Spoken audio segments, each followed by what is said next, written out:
Townsend plays on,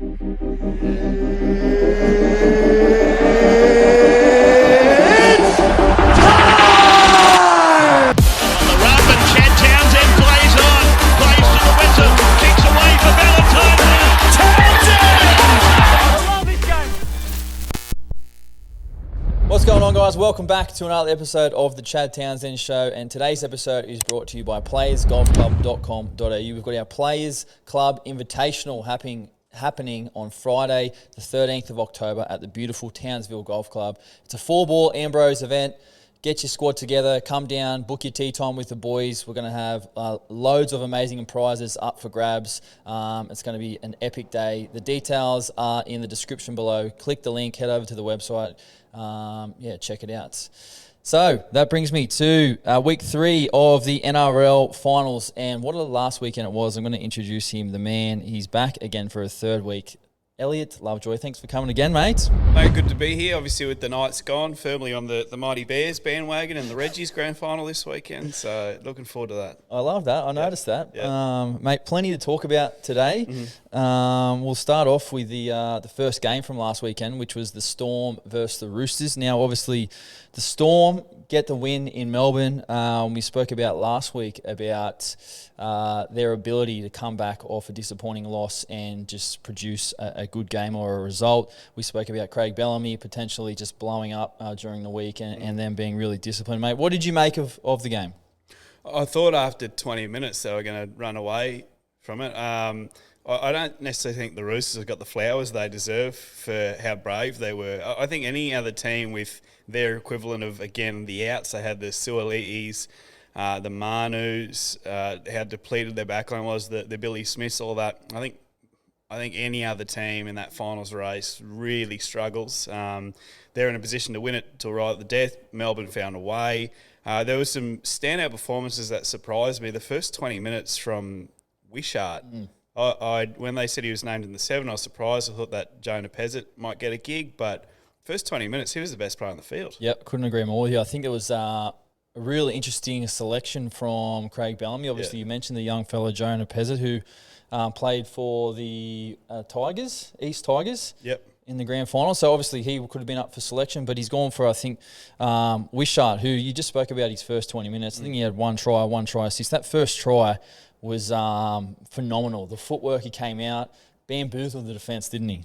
Can you walk us through that try? Because I reckon anyone that had a multi on that game probably didn't have Wishart as first try scorer. But did he catch the Roosters off guard too? Because I don't think many expected him to run at the line the way he did. Yeah, well, the one thing with Wishart, he's got really sharp footwork and a lot of good speed off the mark. The thing I noticed in that specific play, and if you go back and watch it, you'll see the Roosters' defensive line are really, really tight. And Brandon Smith, who is the hooker, he's defending in the back row position. And if you pause it basically just on the play the ball, you'll see that the Roosters have about 5 players who are really tight to the ruck. The Storm have 2 lead runners going towards the post.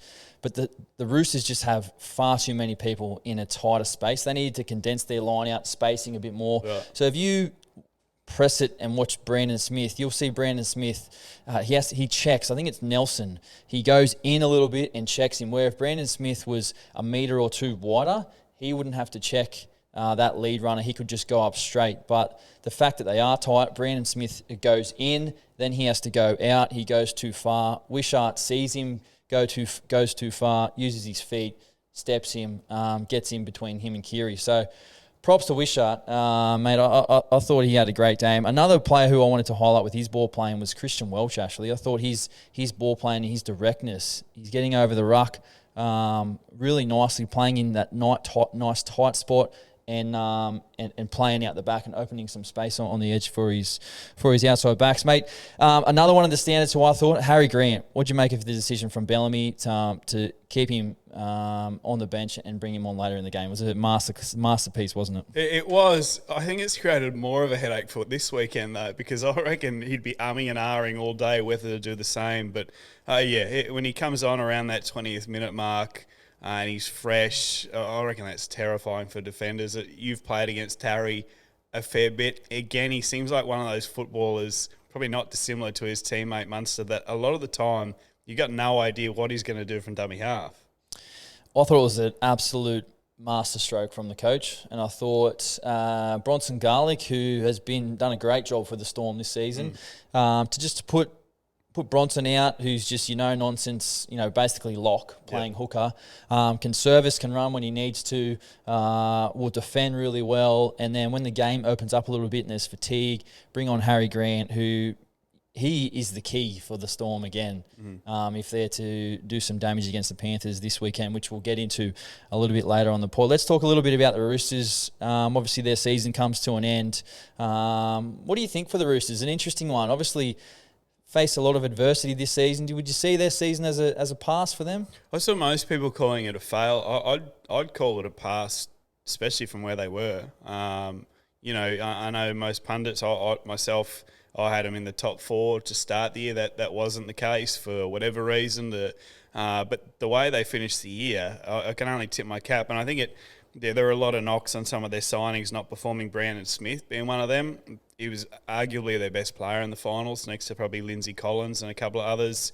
They always recruit well. Obviously, they got Big Dom Young coming across next year as well. I know they didn't play in a grand final, but considering where they were at, 14th, 6-7 weeks out from finals, surely you give them a pass mark getting into week 2 of the finals after that. Yeah, definitely. I agree. I think, the Roosters, one thing with them and their club is they're always set their standards or their expectations really high. And I think, obviously, they only one team can win the comp, you know what I mean? So there's 16 other teams who are really disappointed. But for the Roosters, I just think the way that they fought back at the end of the year, going through that adversity, and you specifically spoke about the fight they've shown, especially at the back end of the year, which I thought was really evident. Some of their highlights, the plays for me, I thought Sandon Smith off the bench, didn't he just break open the game? Yeah, so he was doing really well in Reggie's. He's made his debut in the middle of the year. I think it was against Newcastle in the halves. But then he's found a home playing that second hooker option. What about that ball he threw to Lindsay Collins for the try? Phenomenal. Yeah. It was not only the lead up to it as well, the run, in behind the ruck, using his speed. He hits Radley, pushing up with support. The Storm make the tackle. The next play, Santa gets out. He's got literally about 4 options who to pass it to. And Justin Olam on the edge just shoots right in, which something Justin Olam does a lot. Sandon Smith sees it. So basically, Olam has just made his decision for him. He's thrown a peach of a pass, left to right, perfect spiral over the top, hits Lindsay Collins square on the chest. So I thought that was a real highlight for the Roosters. I want to highlight someone else who I thought was magnificent for the Roosters, and he's gone a little bit under the radar this year, I guess, with some of the other big names in the Roosters, and that's Terrell May. Yep. Who come off the bench for the Roosters on the weekend, ran for 131 metres. He, to me, and I saw a quote from Terrell, it might have been last week or the week before. I think he's from West Sydney. Yep. I think he's previously from the Panthers. I'm not 100% sure, so I'm sorry if I got that wrong. But there was a quote from Terrell saying that, he's a little bit different. Like, he's from the West, he's playing for the East. He didn't really feel like he fit in that well, I'm pretty sure. But one thing he was going to do was to be himself, and the Roosters and the players there have really embraced that. What have you made of Terrell this season? Yeah, I think he's come along leaps and bounds, and you bang on what he said. He's from a very different background to a lot of the boys there, and you now look at their forward pack, particularly their front rowers on paper. So start a game next year, you got Jared Warrior-Hargraves and Lindsay Collins. And then when you get through that, you maybe get through the first 20, 25 minutes to that. Off the bench, you have Terrell May and Spencer Leniu running at you, which are arguably the best 4-punch in the competition they'll have next year. I'm glad you gave him his flowers, because Terrell, I could be way off too. I think he might have played a couple of games at Souths before popping across to the Roosters as well, and struggled with his handling a little bit. Again, I could be absolutely fabricating this and confusing with someone else. I'm almost certain he played for Souths. But, yeah, come on leaps and bounds. And as he said, his numbers off the bench, very good the other night. Yeah, add to those metres. He made 45 tackles as well for big Terrell May. 45? 45 tackles. Wow. Led the tackles for... Off the bench? Off the bench. in 53 minutes. So props to Terrell May. What a performance, and obviously a lot more football ahead for him. Mate, we'll move on to the back end of the game, which is probably the most exciting, some of the most exciting football from the weekend, which, an interesting one. I saw Sam Walker's field goal, and once they got into that shape, and I was like, Walker here does what Walker does. He gets in position, slots it over the little, gets the pitching wedge out, and boom, and that's what he did. Lent the ball back, little chip shot straight over the middle. The smile on his face after he kicked it was, I think he had his hands on his hips, and I was just like, "Mate, I've done it again." So, how hard is that skill? Because we actually spoke about that last week, how he pulls out the pitching wedge and basically oncoming traffic at him, he just manages to get a bit of elevation over the top of it. Under pressure with, probably 4 bodies in your face, that looks like it'd be a tough skill. It is a tough skill, and that's why he deserves all the credit because, speaking on experience, when you get yourself in those situations, there's so much pressure, there's so much, there's a bit of franticness happening on the field, and you need to get in position, you need to make sure that, your communication with the hooker, the blockers, everything's all right, the call's been made. So he just makes it look that easy, and the little chip shot, he seems to be, he's got it in the bag, and that's what works for him. I don't know if it'd work from 40 out, but he deserves, a lot of credit because that's a tough skill to execute under a lot of pressure, and for someone who's relatively young in his NRL career, he makes it look easy. So Sam Walker kicks the 72nd minute field goal, and then the Storm get their chance down the other end. Wishart takes a shot, which I think may have hit Nelson in the back of the head, Falcon. I think it was Tui Kamikamica, who probably has the hardest head in rugby league and almost looked just confused more than anything. I would have been knocked out. He just sort of looked around like, oh, okay. Hits Tui's head in the back of the head, and then the Storm anyway get their chance basically in the last minute of the game, and Harry Grant goes down a short side where I'm thinking, I'm on the edge of my couch going, no, Harry, go back to the post for the field goal. And then we spoke a little bit before we were recording about who would be the key for the Storm to kick a field goal, and obviously Hughes would probably be that guy, but he was out, so we weren't really sure if Munster was the guy, but anyway, Hughes takes the short side. Grant takes the short side, gets tackled, and then they throw the long ball out to Munster. Munster's not really in position to kick the field goal. He throws up a Hail Mary to Will Warbrick. Tell me your thoughts on that. When it was happening, probably same as you, less nuances going through my brain, but I thought, what are they doing? But I also thought, I actually don't know if I've ever seen Cam Munster kick a field goal. I'm sure he has in his career, but when he went to the air, I thought, this is it. Junior Palger, I believe, who was on that wing for the Roosters, just needed to somehow get a hand to it, knock it out. The leap from Will Warbrick was one thing. The grounding was another. I heard during the week, I think it was Brent Reed said, Will actually played AFL in New Zealand. So part of his leaping ability, credits to that. I know he's played Union Sevens too at the Olympics. But that under pressure was unbelievable from maybe the Rookie of the Year. Yeah, what a play, what a moment to own from young Will Warbrick, and in his first season in the NRL, goes up there off a Munster Hail Mary, and you got to feel for Junior Palmer. He attacked the ball. There's not much he could have done. Will Warbrick's obviously a lot taller than him. Will comes in, catches the ball about 2 meters off the line. So, like you just said, not only the catch, but the ability then to finish and reach out. Obviously, the big reach he had. Will Warbrick also had 111 metres, but he's been one of their top performers all season, hasn't he? He's been one of the mainstays in the back line for the Storm, where the Storm have had multiple changes throughout their backs this season, haven't they? Yeah, and I was actually surprised when he nailed down a starting spot, not knowing much about him. His first couple of games, he said himself too, he didn't look particularly comfortable knowing when to take yardage carries. He didn't look particularly comfortable defending either. But I'd say it's now a 3-horse race. Rookie of the Year would be him, Jacob Preston and Dream Buller, unless I'm missing someone else. I think they'd be the three that...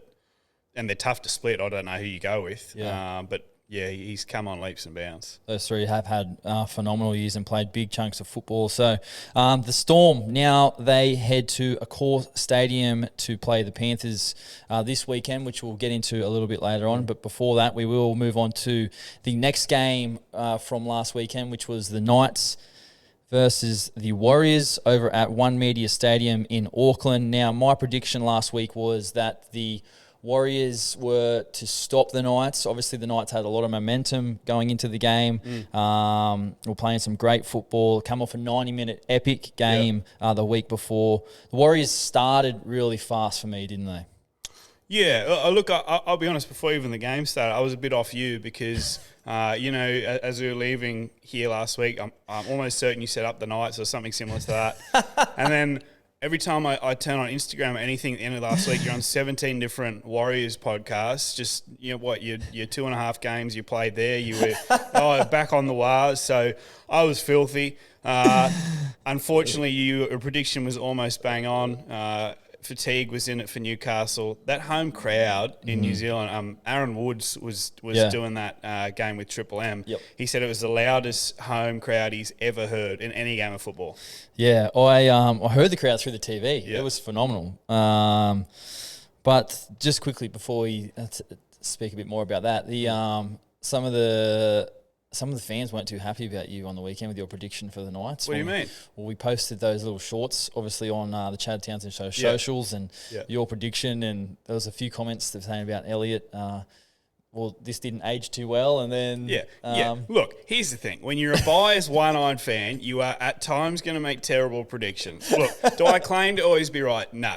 But I always have a go. And unfortunately, the go last week was about as off as it could be. Don't forget, I also tipped Melbourne against the Broncos the week before. So when it comes to tipping, not a talent.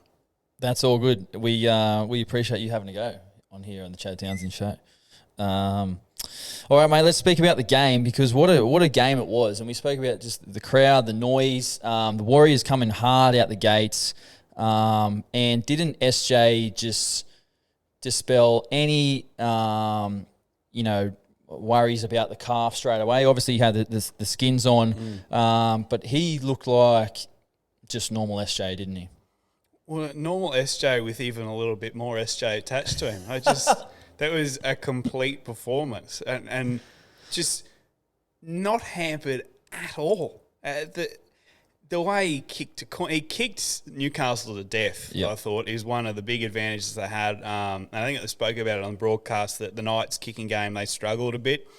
Whereas Sean Johnson, they targeted Marju. I've never seen Marju bent back on the line as many times as he was in that game. They went after him, and I'm sure you'll go through it throughout the game. But there was that period in the second half where the Knights had come back into it, and SJ's kicking game took over, and the battle of field position, they bent, and eventually they broke the Knights. Yeah, definitely. That's one thing we've actually spoken before again about SJ's kicking game and the ability to kick other teams to death, and he's done that all season long. So that was no surprise. But you just touched on Marju, and he's been huge for the Knights this year. His yardage carries have been tremendous. The way he winds up, bends the line back, but you can just tell that the Warriors really had a target on Marju on the weekend. Obviously, they were kicking down to their corners from SJ, and then their line speed, their markers were coming out really, really hard, stopping Marju in his tracks, which then would force the Knights to come off their try line a lot and kick inside their 40-metre line, which is what we like to call a red line set. So that's kind of a lot of the pressure that the Warriors put on through their kicking game, and that's how the Warriors were able to get a lot of their field position. How hard is it to keep teams going back to back to back in a red line set? Because I reckon that was the most sustained period I saw this year of a team dominating field position, but not... Well, I think what New Zealand looked like they did so well was they didn't overplay that hand from about the 50th minute to maybe, say, just before the 70th. The Knights, I reckon, were kicking from their own 35 for about 10 straight sets. Yep, and that's how you sort of cut and zap the energy. Yeah. So there's a couple types of kicks. And, we just spoke about the red line set, which I'll speak about a bit more. So let's just say the Warriors have had their set. They finish on the 40-metre line of the opposition. So SJ puts the bomb up. Marju catches it on the 10, gets tackled straight away. They play the ball on their 10-metre line, all right? Then the Warriors defend the whole set, and then the Knights kick their ball, say from about the 30, 35, well inside the 40. We like to call that a red line set. So if you're receiving the ball after a red line set, you've got all three wingers back. As a kicker, you're just going as high and as long as you can. So that red line set. So they catch on the full, they bring it back into the line, they make meters on the kick return, where the kick I just spoke about with SJ, he puts it up because their team's made a little bit more meters. Their kick chase, go and then tackle him as he catches the ball. No meters. Right. So it's all about meters, and it's about, who can be the most disciplined, because if the Warriors were to defend that set after putting Marju in the corner and they give the Knights a penalty, well, the Knights get out. They have the chance to do the opposite to the Warriors, and then a potential, attacking kick, repeat set. So it's all about trying to keep that opposition away from your try line, and the Warriors did that phenomenal. You spoke about the Knights, went into halftime, obviously with they came back a little bit before the halftime and obviously after halftime. I want to speak to you about their halftime because it looked like to me Blake Green was really took over a little bit of the messages in the Knights halftime. Yeah, apparently it's something he does pretty regularly. We know how closely he's worked with the Knights' attack and with the halves there. I tried to find out a little bit about it. He was asking him to be a little bit more direct at times, but I actually thought we saw them respond after halftime. I think it was Clune took the line on, gave a flat pass to Dylan Lucas. And I thought, geez, how is it 16-10? The Warriors have dominated almost this whole thing. Unfortunately, the Blake Green message, as strong as I'm sure it was, didn't last. And the Warriors, went on and did what they did. That was their best period, though, in the game, the Knights after halftime. But you just spoke about the closest of the scoreline then. And one thing the Warriors have done consistently this year is they've scored points late in games. And to me, it's a testament of a good side where you can battle and battle and battle till about the 65th minute mark. That's when fatigue is right in there. The game's starting to open. The discipline needs to be great. And then the Warriors just seem at that moment to just kick on. They get one try, they get another try, and all of a sudden it's 32 or 40-10. You know what I mean? It breaks away. They've been really good at that. Would you agree? Yeah, and I hate to look at the past too much and compare sides, but in terms of the ability to do that, it's not dissimilar to the Cowboys of 2022. You guys were known by the end of that season as the fittest team in the competition. I'd argue that the Warriors would be right up there this year too. In fact, it's very similar storyline in terms of the fairy tales. And same thing, the Cowboys side last year, after that 65th being in the arm wrestle the whole time, you were able to kick away from teams. So whatever Andrew Webster poured into New Zealand's off-season, quite clearly they're getting the benefits of it now. Yep, I could not agree with you more. And that's one thing, watching the Warriors this season, I have really compare the both, like you just said. They're very similar seasons. Very, very similar. The way they play, the way that we played last year, it's very, very similar. And I'm actually very jealous at the moment that they're still playing. But we last week, my prediction was that the Warriors would shut down Kalen Ponga, as hard as that would be. He ran for 112 metres. I know this probably pains you to hear that my prediction was right. But the Warriors stopped Ponga, and they've got another big task this weekend, which we'll touch on shortly. But what did you make of Ponga on the weekend? Yeah, it does pay me to admit you were right, but you were a couple of times last week, which hurts even more. Look, Kalen tried his guts out, but what's he to do when you just said before, when you set after set, you're kicking from your own 30-metre line? A couple of times he tried to create. I thought the hands of his outside backs were not where they had been previous weeks. A couple of times they shifted.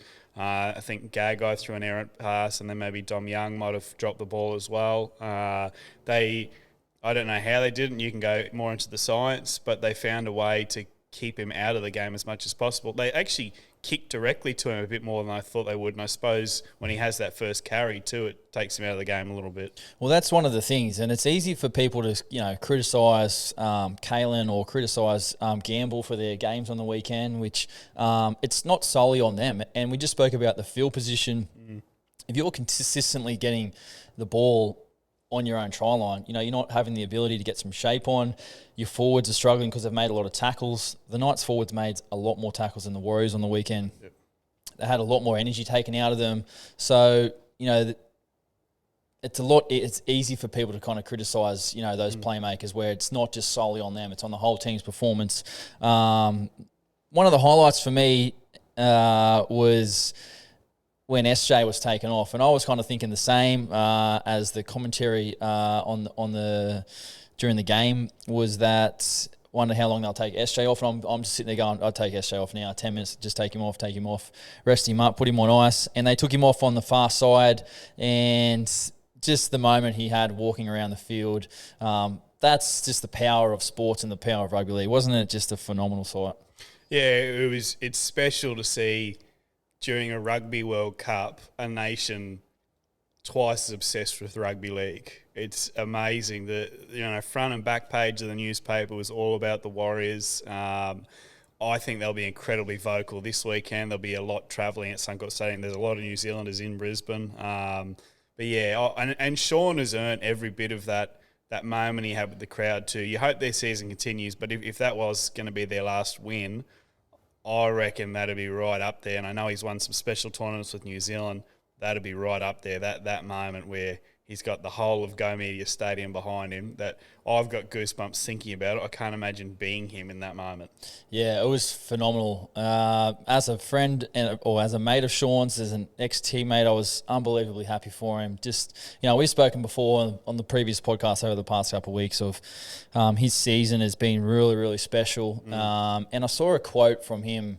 He did a media interview after the game, and it was amazing. He just sort of said that, let's just celebrate the now and what we've been able to achieve. And, regardless of when our season comes to an end or what happens, let's just celebrate the now and enjoy the process. And I thought it was really special from Sean. He's,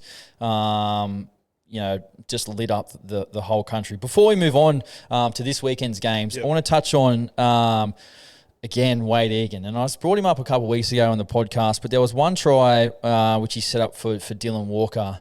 And I spoke a couple of weeks ago about him going straight to the line, close to the line, and then passing right out the back. And, mate, he did it again on the weekend. That try, the one I'm talking about? Yeah, where Dylan Walker ran straight into the post. Ran straight through. Yeah.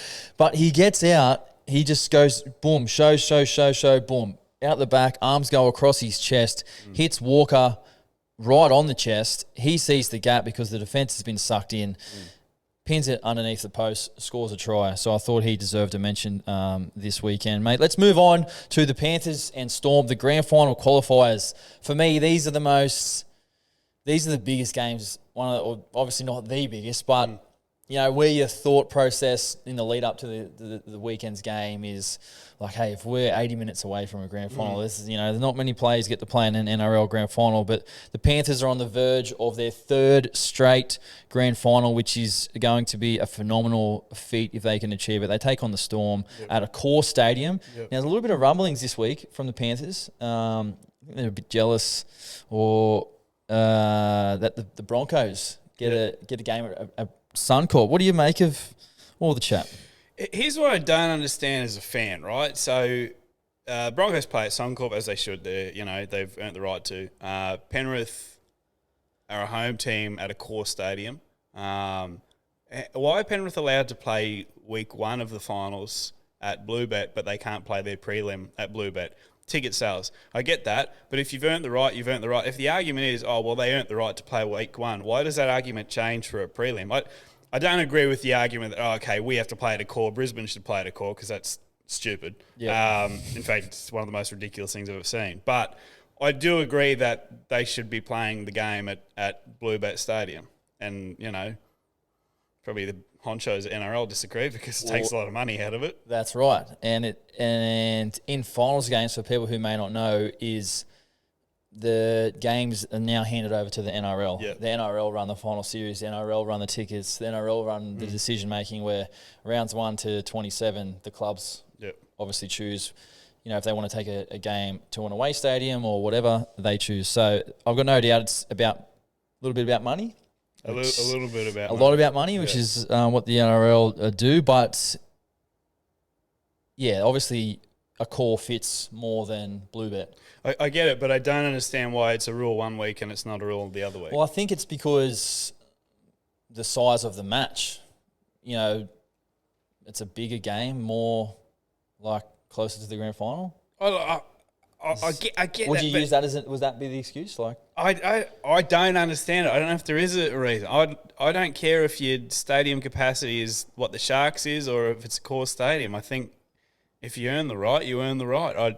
I just think you should, like Penrith with Brisbane, the best team all season. Why do they get the advantage taken away from them? The other side of that, and I get the argument is, well, they should upgrade their stadium and stadiums that have the smaller ones should upgrade. Okay, maybe that is the case, but that's going to take a long period of time. I think it is a bit unfair, yes. Yep, fair enough. All right, we'll move on. This is going to be a huge game. Obviously, the Panthers will be favourites. They welcome back Jerome Luai, who's been named to make his return from a shoulder injury. Yet to be confirmed whether he will play.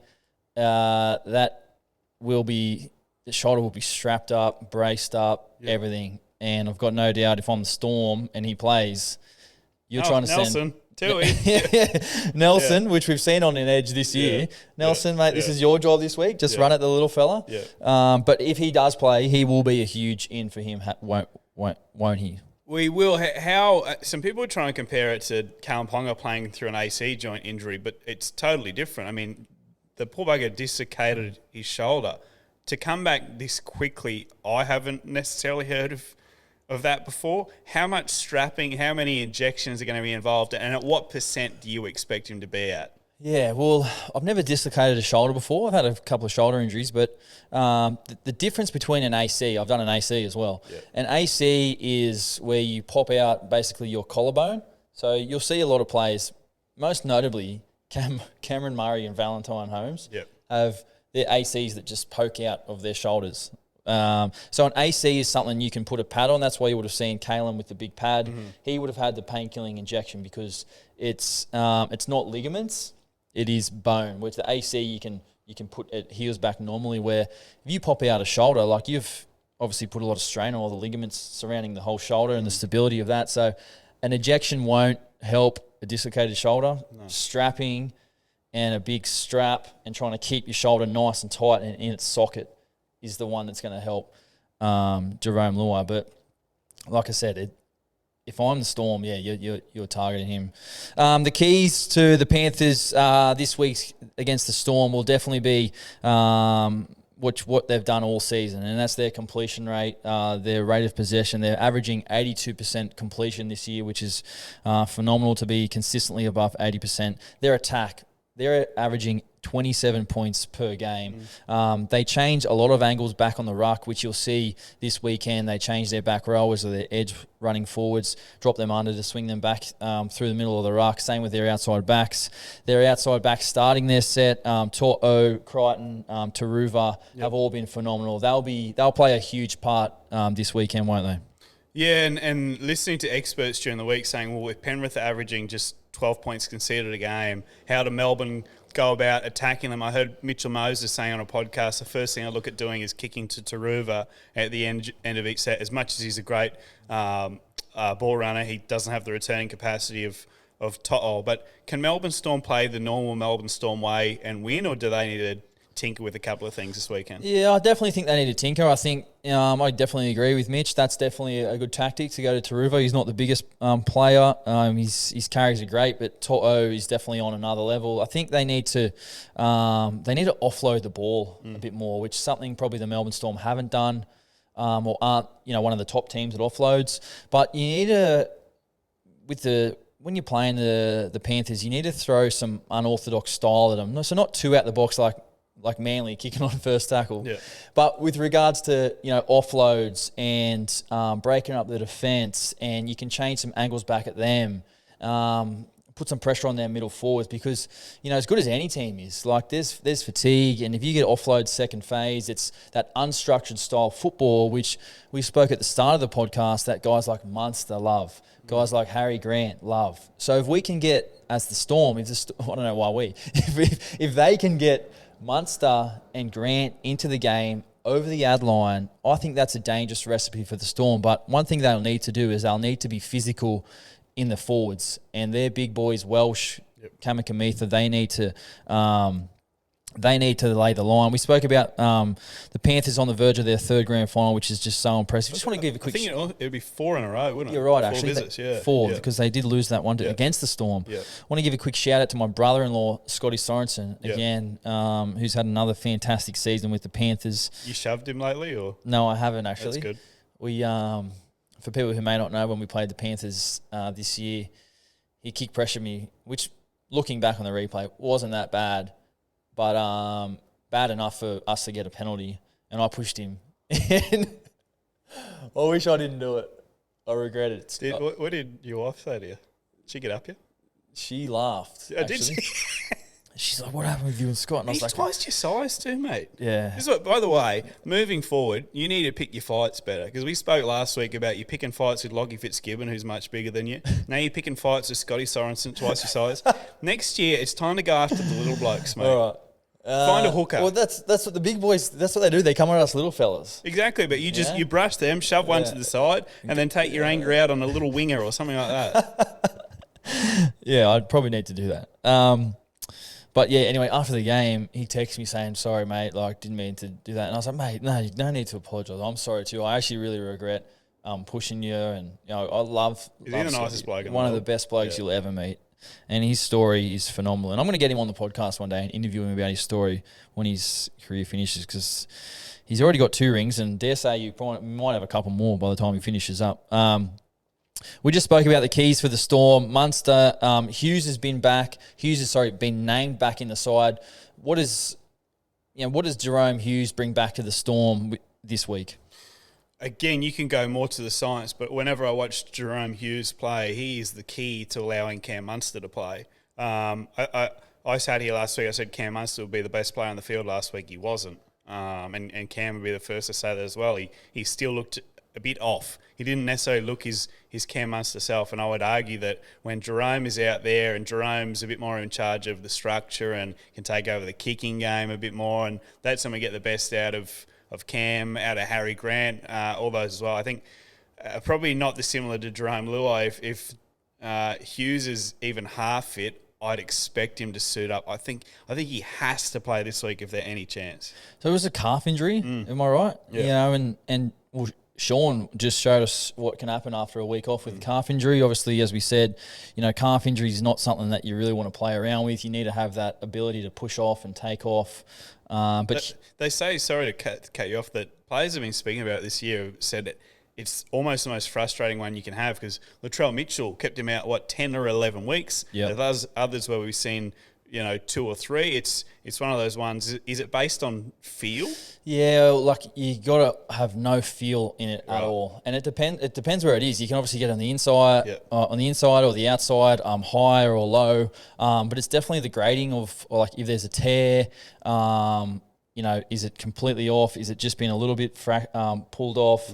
So obviously, people who are much more qualified than me will decide. But you definitely need to be able to run without feeling anything, and you kind of need that little bit of load in your leg. So, having that ability to potentially go through a game simulation, obviously not 80 minutes, but a simulation of the intensity to see how and where you're at. And 1 week isn't a lot of time. But yeah, fingers crossed for the Storm and Jerome Hughes that he can get back, because he's a huge part of their team. Jack Cogger shifts back to the bench, interchange bench, with the addition of Jerome Luai. You'll probably be a happy man with the addition of him to the Knights next year. Jack Cogger, he's had a pretty good year since returning from the Super League. Yeah, he's a probably more than a handy depth player. There's quite a few clubs he'd probably start at the moment. And you speak of good stories. He is one. Starting his career properly in Newcastle, went spoon. Spent some time at the Dogs. That was probably not particularly pleasant either. Went over to the UK, as we've seen a lot of players do now. And I don't know if it's more common than it was back in the day. Players are going over there young, fine-tuning their skills and then coming back to Australia, and we're seeing the best out of them. So it's probably a good advertisement for the Super League as well, that Jack's certainly a much better player than he was, and yeah, he'll fight it out for a spot in the halves at Newcastle next year. Yep, definitely. He's a phenomenal year. I think that this game is going to be a huge one. It's 7:50 p.m. on Friday night, finals footy. Elliot, I'm going to ask you your prediction for the game. Give me a winner. You don't have to give me a score if you don't want to, but give me a winner and why. I'll go Penrith. I'll go a score because, look, I've been so wrong in the past. It can't hurt to get another one wrong. I'll go Penrith 30 points to 4. Wow. Yeah, I just think the well-oiled machine of Penrith has arrived. I think it arrived a week before the final started against you guys. I just can't see. Melbourne have done well to get this far, I think, considering, again, a lot of squad changes, some injuries too. Luai or no Luai, I just think Penrith run rampant. Yep. And I'm going to go with the Panthers as well. I just think they'll be too good for the Storm. I think the Storm have fought really hard towards the back end of the year, but I think they've just run out of juice, or they will run out of juice this weekend against what has been such an impressive Panthers side. They've been the benchmark of the competition for the last couple of years. Having the week off as well is huge. They would have had a chance to rest while the Storm were just bashing up their bodies, get some really good training in. And for me, I'm going to take the Panthers. I'm going to go, I'll go 26-4. Okay. So a big scoreline, decent scoreline, but I just think that obviously the game will start with a lot of intensity, and then I just think with the way that the Panthers play in their possession, they will run away with it. But let's see, what do you guys think? Let us know. If you want to drop a comment, actually, let us know your score predictions. Put yourself out there like we do, because we're just two punters having a go, aren't we? We don't want to be the only losers.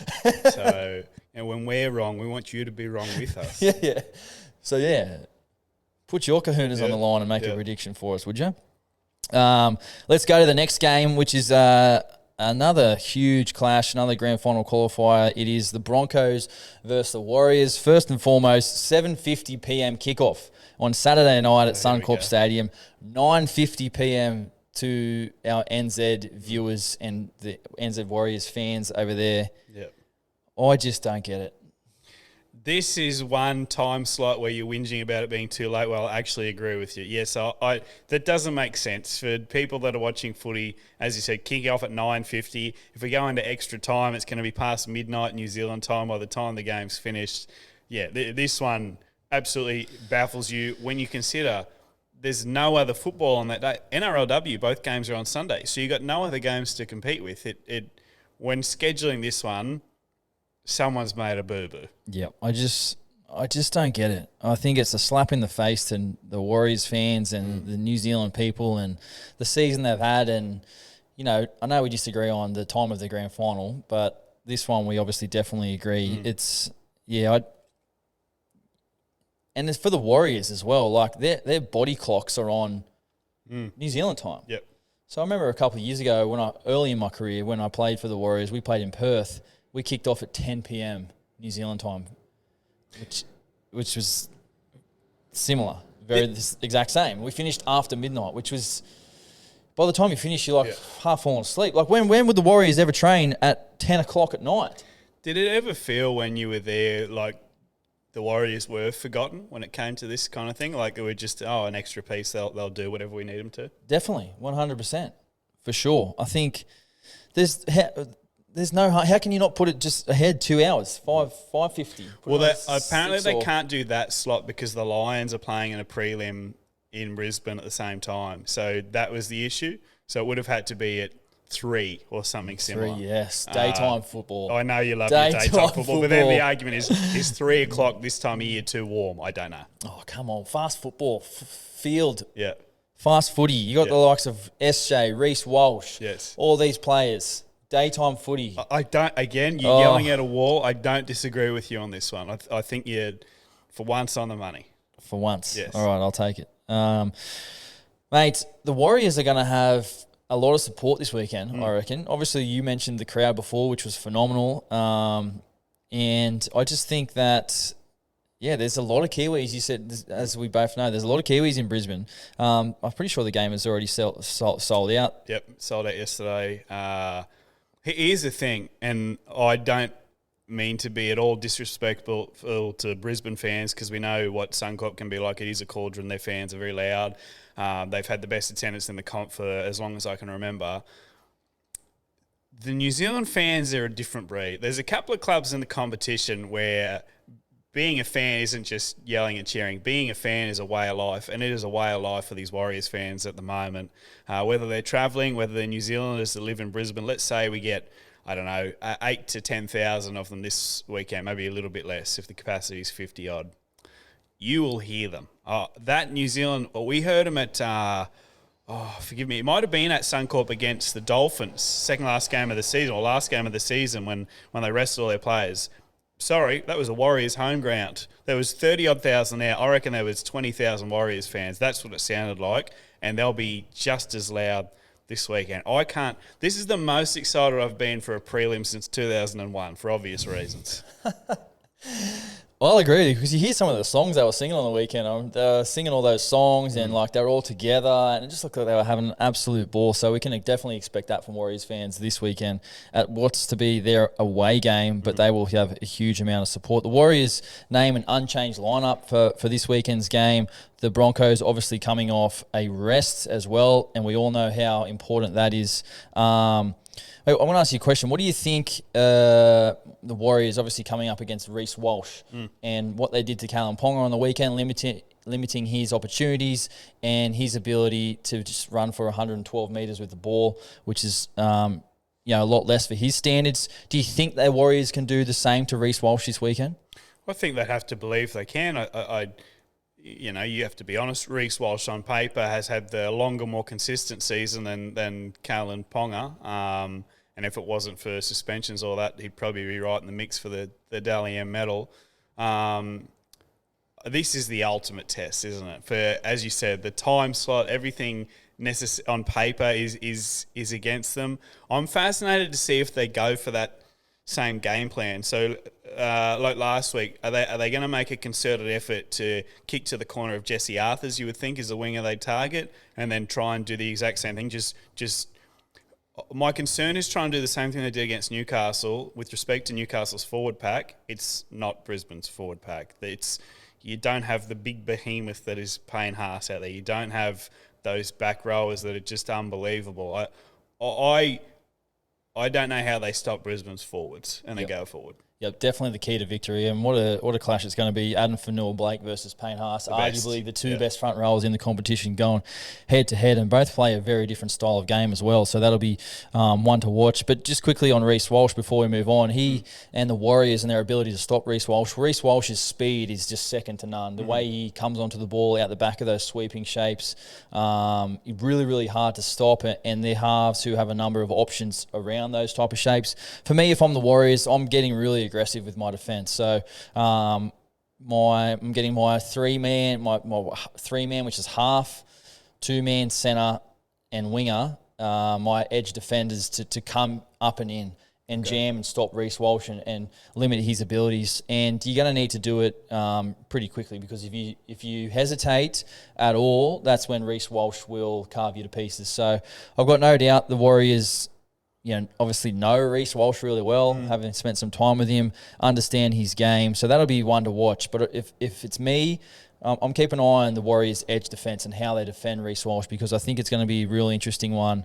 But yeah, if I'm the Warriors, up and in. Yeah, and I don't want you to comment on this because you're a current player and you're involved with these people. To say that there won't be a bit of feeling between the Warriors and Reece Walsh is absolute BS. I think Reece... in certain games for the Warriors was outstanding for them. Do I think they could have got more out of him? I think they probably could have. What he's going to do at Brisbane, I won't knock that whatsoever. But I reckon there's the smallest sour taste left in New Zealand's mouth after Walsh's exit, and I cannot wait, because one of these two sides will get a bit of retribution. this weekend. This one will be a little bit personal. There'll be a bit in it. There's no doubt in that. I think, speaking from experience, when you play against the team you've previously played for, Yep. you've got mates there Yep. who you've spent a lot of time with, who you've invested in relationships with, hung out a lot with. So it's always good beating your mates, being competitive and winning over your mates. So and he's, don't get me wrong, Reece has grown up a lot over the last year or so. He's still such a young kid, but he went over as a teenager to New Zealand and probably, speaking to a couple of people there, maybe didn't necessarily have the training habits that he might have now and a couple other bits and bobs. So again, I just think there'll be a little bit more feeling in this one than some people are thinking. I cannot wait. yeah, it's going to be that'll be huge to sit back and watch that on Saturday night. Let's talk about the keys for the Broncos. We just spoke about Payne Haas, their bench, which we gave a huge rap to on the last podcast. Palacia, Hetherington, Piakara have all been phenomenal, but their forwards, Carrigan, Ricky, Capewell, Haas, Flegler have all done a great job. Billy Walters has done his job all season. And Reynolds, who steers the ship. If he can get his kicking game on, I think that'll definitely help the Broncos on Saturday night. Outside of maybe Mitch Moses, are these the best two kicking games in the comp? I know Nathan Cleary's in there too, but form kicking games in the comp? SJ and Reynolds, yeah, definitely. Yeah. I think for sure. I think that's pretty fair. SJ and his ability to put pressure, to build pressure. We spoke before about kicking teams to death. Reynolds has got all that as well. Reynolds is probably a bit more crafty with some of the kicking options he takes, a little bit unorthodox, but so effective. Yep. So effective. We spoke about the dropout last week. Yep. Wasn't that a play? So SJ versus Reynolds, guys who they're both a year older than me, but I've played a lot of football against those guys of my career, so I'm going to sit back and I'm just going to enjoy these two, veterans going at it, leading their teams, because it's going to be awesome to watch. A couple of 33-year-olds, so it gives hope to old farts like you that the peak is still to come, Chad. Yeah, I mean, you turn 30 and everyone just wants to just bring you down and say that you're old and you should retire. You're going to this club in the Super League you never heard of. I know. These blokes certainly in the form of their lives. It's all part of it, though. Yeah. So this is going to be a huge game Saturday night. The Broncos at home to the Warriors. It's that time. Prediction time. Yep. All right. Because I love that you come to me first every time. That's how we do it. You go first, and then I go second, and exactly. So you put your kahunas out on the line, and then I'll put mine out, and then we'll see how we go. You're up. Who wins and why? Okay. I am going to let the fairy tale continue in my mind. I'm going to tip the Warriors in one of the great prelim upsets, 18 points to 14. I'm going to go Sean Johnson, man of the match, to kick him to death. I'm going to go that they're going to find a way to stop Reece Walsh. I'm not going to tell you how because I don't know. But I basically, on a dream, on a whim, up the wires, I'm going to have to go to a thrift shop and get a $40 Warriors jersey because Lord knows I'm not paying the full price. But I'm on board the bandwagon this weekend. I'm hoping more than anything that the Warriors get it done. Okay, well, that's a fair prediction. For me, I'm going to go Warriors as well. Okay. In an upset. And I think most rugby league fans, if they're not supporting their team at the moment, they're probably supporting the Warriors. Bang. Would you say? Yeah. The fairy tale story. Who doesn't love a fairy tale? So let's tip that the fairy tale continues. The Warriors beat the Broncos. And I'm gonna go with you, SJ, my guy, man of the match. Basically, whoever has the better kicking game out of Reynolds and SJ, I feel will win. The kicking game in these big games is so critically important. Putting teams into corners, not making mistakes with your kicking, not kicking 7 tackles, building pressure. So if you're watching the game, which I'm sure if you listen to this podcast, you'll be all over it, watch these two guys go to work. Their kicking game is going to be extremely important. But I'm going to go the Warriors. I'm going to go 24 to 18 Warriors. So again, if you want to join the crew, just put your kahunas down the line, drop your score predictions down below. We'll obviously post these up and we'll see how we go. But So we've both tipped the Warriors. So we're going to Penrith Warriors grand final. Penrith Warriors grand final. Yeah. I don't want to take away from it. I think there's a lot of romance in those Warriors tips. Is all I say. That Brisbane team, geez, it's a good side. It's a good side, but I mean, let's just Carrigan, Yes. Tohu Harris. Yes. How do you Jordan Ricky, Murata Niokore, Yeah. Kurt Capewell, Jackson Ford. These are some of the matchups. Payne Haas, Adam Fanua-Blake. See, those four, and I would say all four of them, I would say Brisbane have the advantage, in my opinion. But I just like Tohu Harris. He's had a phenomenal season. Amazing player, but if Tohu Harris has had a 9 out of 10 year, Pat Carrigan's had a 9.5. Yep, that's a fair expression. They both had phenomenal years. Yep.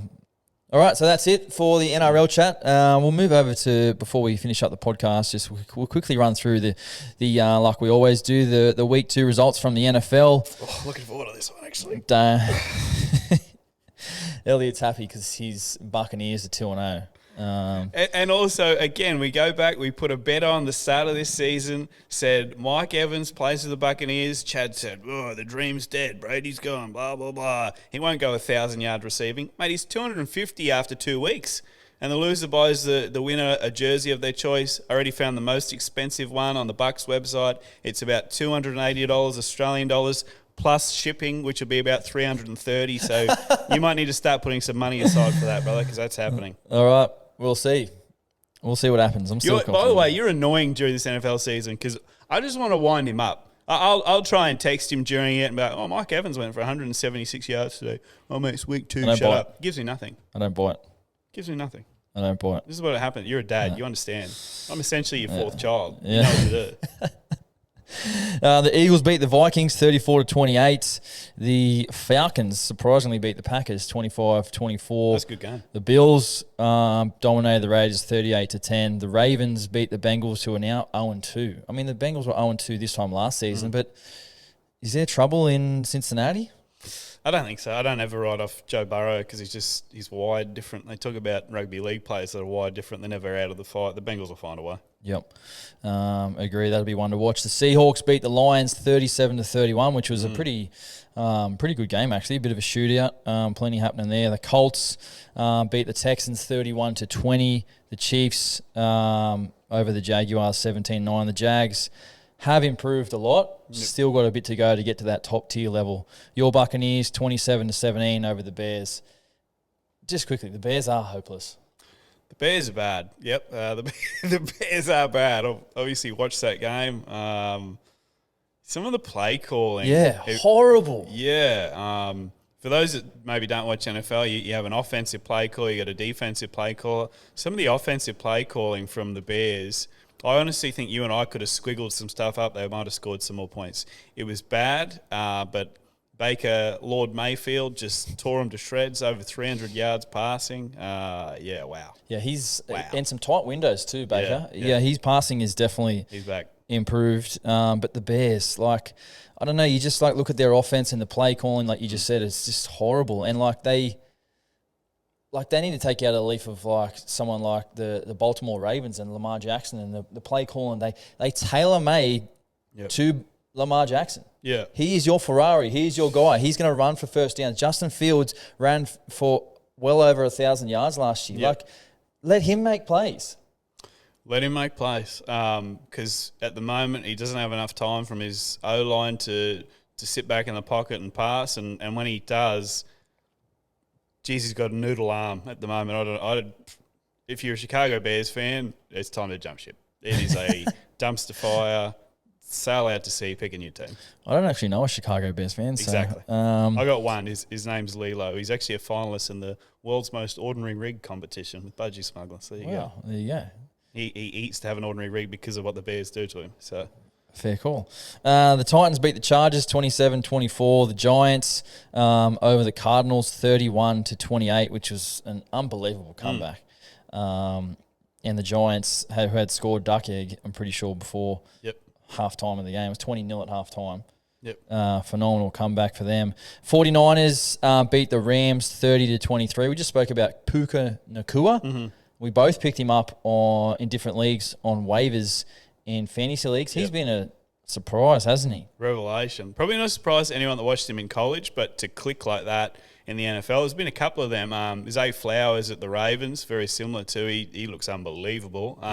And they have the two best named receivers in the league. The Rams, they got Puku Nakoa and Tutu Atwell. Yeah, they're two main wide receivers while Cooper Kupp's out. It's unbelievable. They're actually, the Rams are tipped to be right down the bottom. They're playing better football than I think many predicted. Yep. Couldn't agree more with you. This Rams are 1-1 at the moment. The Jets, big loss to the Cowboys. The Cowboys D is just dominating at the moment, especially in fantasy as well. If you got them in fantasy, you are absolutely laughing. The Jets, Zach Wilson, is he the answer, or do they go somewhere else? Who? Well, who is the big question? You got to look at free agency, or do you look at trading? There's some pretty good backups across the league that the one, and I'll bang his drum as much as I can, Jacoby Brissett's at Washington, I think is the best backup in the league. I'd go and get him and just have him until Aaron Rodgers can eventually come back from that Achilles, which they're saying, I don't know if it's scientifically possible, he wants to try and come back before the end of the season. Yeah, I heard that too, which I was just like gobsmacked. But apparently it was some different method. And the Aaron Rodgers method. Aaron Rodgers, he's gone in the dark and doing all that weird stuff, but we love Aaron Rodgers here. The Commanders beat the Broncos in overtime. What about that Hail Mary to finish regulation? Could not believe it. That got me out of my seat. But the Broncos are 0-2, putting a lot of pressure on Russell at the moment, isn't it? Well, and Washington are 2-0. They got Eric Bieniemy, who is one of the coaches at Kansas City for a long period of time. Many think he should have been a head coach years ago. He's their offensive play calling now, isn't he? Yeah, offensive play caller at Washington, who couldn't score a point last year, and all of a sudden they're putting up 30s. Yep. Phenomenal change around. The Dolphins, who are just the team to watch at the moment in the NFL, Tyreek Hill and Tua dominating again, 24-17 over the Pats. The Pats fought back, and I thought the Pats had done a pretty good job, but the Dolphins, to me, are just on another level. Yeah, and I think they're saying Tua might be the only quarterback in history that's 5-0 against the Pats as well. So, yeah, I like it because in any sport you watch, there's always a player that you fall in love with that other people seem to bag. Tua is that for me. Yep. People love to bag Tua on arm strength, on mental strength, or whatever it might be. He has been unbelievable to start this year. Yep, couldn't agree more with you. Then it was Monday Night Football, which was the Saints and Panthers, which was just a garbage game to watch. And then my Browns went down to the Steelers, which was another garbage game, and an unfortunate injury to Nick Chubb, which was just devastating, really hard to watch. Such a good bloke, Nick Chubb, go down. But I know you want to get into me about this, so go. I won't get into, obviously, about Nick Chubb because that was horrendous, but Cleveland as a franchise, something's happened there throughout time, and someone's done something horrible to the football gods, and they're cursed. We talked about the New York curse last time. It's the Cleveland curse. There is no way that Johnny Manziel, Baker Mayfield, and Deshaun Watson are all as horrible as they have played in a Browns uniform. You paid this bloke, Deshaun Watson, who sat out a year for reasons we don't need to go into, mammoth amount of money on not a lot of proof, and he's gone there and been putrid. He was missing passes you wouldn't have missed yesterday to wide open receivers, to talented receivers, to Amari Coopers, to Donovan Peoples-Jones. Cleveland are going to miss the playoffs again. I'm going off too early. Cleveland are going to miss the playoffs again, and it wouldn't surprise me if you blow things up again with head coach. You cooked. Come to Tampa. No, I'm copping it on the chin this week. That's football. 1 week you lose, 1 week you win. No rebuttal. You got stink. No rebuttal. We are 1-1, but we need a new running back now. I know that Kareem Hunt was going to have a look today. He was obviously there last season. Who else is there? Fournette's a free agent. Yeah, Lenny Fournette. Yeah, Lenny. Yep. But was it the running back that came in? Was it Johnson? No. Jerome Ford. He played well. Yeah, he did. He had a couple of really nice runs. Yeah, so I'm just going to cop that on the chin, but hopefully we can do it around next week. All right, well, that's it for today's podcast. Guys, I've actually got a big night tonight. We got the Paul Bowman medal. Yes. Some of our team's going to that. Yep. So my tip for the Paul Bowman medal tonight is Scott Drinkwater. Right. You? I was going to say Scott Drinkwater, but it'll be different. Nah, you can agree. I'll go Reece Robson. Okay. Well, there you have it, guys. That's it for another episode. Thank you, Elliot, for coming on Thanks, again. Chad. We appreciate you guys for tuning in and watching on YouTube. If you enjoy the podcast, please make sure you do subscribe, drop us a comment. Don't forget, give us your score prediction as well. Put yourself out there. Let us know what you think, and we'll see you guys on the next episode.